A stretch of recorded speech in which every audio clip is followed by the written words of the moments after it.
অনেকদিন ভিডিও টিডিও বানাতে পারিনি, অনেকদিন পর ভিডিও বানাচ্ছি। আর শুটও হবে আজকে অনেকদিন পর। মা রেডি হচ্ছে, আমরা তো মা রেডি না হয়ে শুট করে না জানেন। আর আমি এখানে ব্রেকফাস্টের ব্যবস্থা করে নিচ্ছি, ব্যবস্থা করছি মানে নিয়েই এসেছি, জাস্ট গরম করবো। আজকে ব্রেকফাস্ট হচ্ছে আলুর পরোটা। এই যে আলুর পরোটা আছে, আর একটা রুটি আছে আমার জন্য। আর একটা দেখুন, এটা হচ্ছে মেয়েকে দিয়েছি। আলুর পরোটার মধ্যেই সব একসাথে এনেছি তো লেগে মগে গেছে। আলুর পরোটার মধ্যেই ভেতরে চিজ দিয়ে করে নিয়েছি।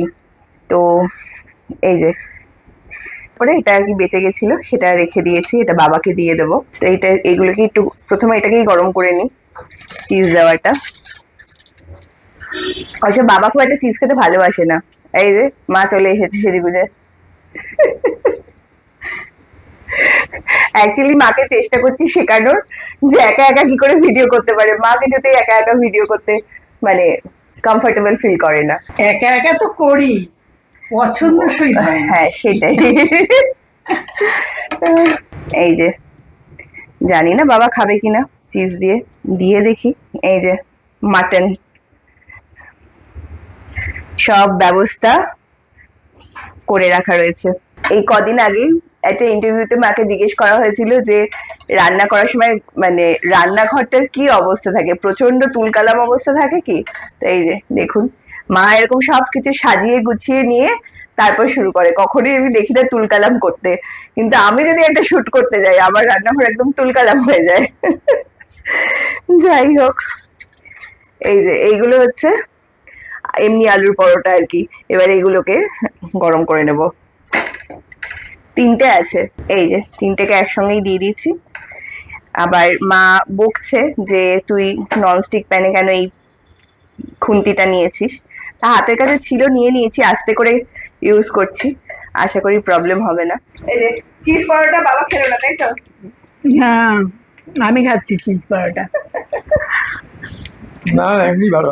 আমি হলাম ডাস্টবিন, যে যা না খায় আমি খেয়ে নিই। কিন্তু ডাস্টবিন হওয়া একদম উচিত না। উচিত শরীরের না। দিকে খেয়াল রাখতে গেলে ডাস্টবিন হতে হবে না, ডাস্টবিনেরকে সদ্ব্যবহার করতে হবে। আমার আদিও কৃত্রিম পরোটাই ভালো।